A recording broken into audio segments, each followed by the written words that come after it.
بسم اللہ الرحمن الرحیم۔ ناظرین محترم، السلام علیکم ورحمۃ اللہ۔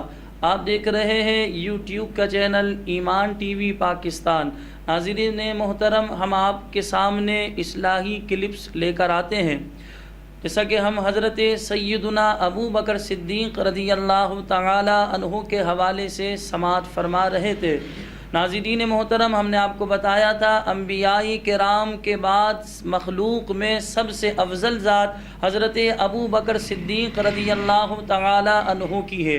ناظرین محترم، حضرت ابو بکر صدیق رضی اللہ تعالی عنہ وہ عظیم صحابی ہیں جب ہمارے پیارے آقا صلی اللہ علیہ وسلم علیل ہوئے، اور ہم ادباً یہ کہیں گے بیماری جب آپ صلی اللہ علیہ وسلم پر برکتیں لوٹنے کے لیے آئی تو اس وقت امامت کے مرتبے پر، امامت کے مصلی پر جو ہے حضرت ابو بکر صدیق رضی اللہ تعالی عنہ کھڑے ہوئے، اور نبی کریم صلی اللہ علیہ وسلم نے 16 یا 17 نمازیں حضرت ابو بکر صدیق رضی اللہ تعالی عنہ کی اقتداء میں ادا کی۔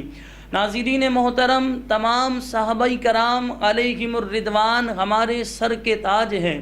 اللہ تبارک و تعالی نے 27ویں سپارے سورہ حدید میں ارشاد فرمایا وَكُلًّا وَعَدَ اللَّهُ الْحُسْنَى، کہ اللہ نے تمام سے وعدہ حسنہ فرمایا ہے، یعنی انبیاء یعنی صحابہ کرام علیہم الرضوان جو ہے یہ تمام کے تمام قطعی جنتی ہیں۔ جب بھی صحابہ کرام علیہم الرضوان کا ذکر خیر ہو، ناظرین محترم، خیر ہی کے ساتھ ہونا چاہیے۔ ناظرین محترم، صحابہ کرام علیہم الرضوان ہو یا اولیاء کرام ہو یا انبیاء کرام ہو، جب بھی ان کا ذکر کریں خیر کے ساتھ کریں، شر سے اجتناب کریں، کیونکہ یہ وہ عظیم ہستیاں ہیں کہ ان کے جنتی ہونے کی شہادت خود قرآن دیتا ہے۔ ناظرین محترم، حضرت سیدنا ابو بکر صدیق رضی اللہ تعالی عنہ کے حوالے سے ہم سن رہے تھے، ایک مرتبہ نبی کریم صلی اللہ علیہ وسلم حضرت علی المرتضیٰ شیر خدا کرم اللہ تعالی وجہہ الکریم کے ساتھ کھڑے ہوئے تھے۔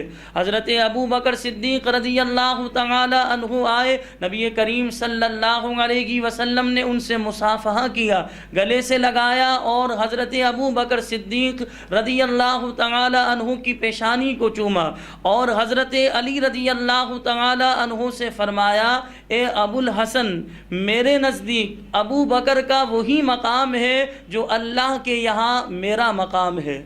یعنی جس طرح ہمارے پیارے آقا صلی اللہ علیہ وسلم تمام انبیاء کرام کے سردار ہیں، ہمارے آقا تمام انبیاء کرام کے امام ہیں، اسی طرح حضرت ابو بکر صدیق رضی اللہ تعالی عنہ صحابہ کرام علیہم الرضوان کے امام ہیں، اور تمام صحابہ کرام علیہم الرضوان میں افضل و اعلیٰ ہیں۔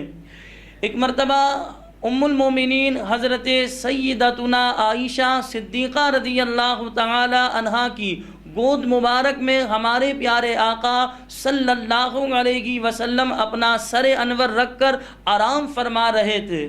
رات روشن تھی۔ حضرت ام المومنین عائشہ صدیقہ رضی اللہ تعالی عنہا نے عرض کی یا رسول اللہ صلی اللہ علیہ وسلم، آسمان کے ستاروں کے برابر کس کی نیکیاں ہیں؟ نبی کریم صلی اللہ علیہ وسلم نے فرمایا حضرت عمر کی۔ ام المومنین حضرت عائشہ صدیقہ رضی اللہ تعالی عنہا نے پھر عرض کی یا رسول اللہ، پھر میرے بابا جان کی نیکیاں؟ نبی کریم صلی اللہ علیہ وسلم نے ارشاد فرمایا عمر کی تمام نیکیاں ابو بکر کی صرف ایک نیکی کے برابر ہے۔ ناظرین محترم، دیکھیں آپ نبی کریم صلی اللہ علیہ وسلم نے کس طرح حضرت ابو بکر صدیق رضی اللہ تعالی عنہ کی شان و عظمت کو بیان کیا، مقام و مرتبے کو بیان کیا۔ ناظرین محترم، انشاءاللہ زندگی رہی اسی طرح اصلاحی بیانات، اصلاحی کلپس کے ساتھ ہم آپ کے سامنے حاضر ہوں گے۔ اللہ آپ کا اور ہمارا حامی و ناصر ہو۔ وآخر دعوانا ان الحمد للہ رب العالمین۔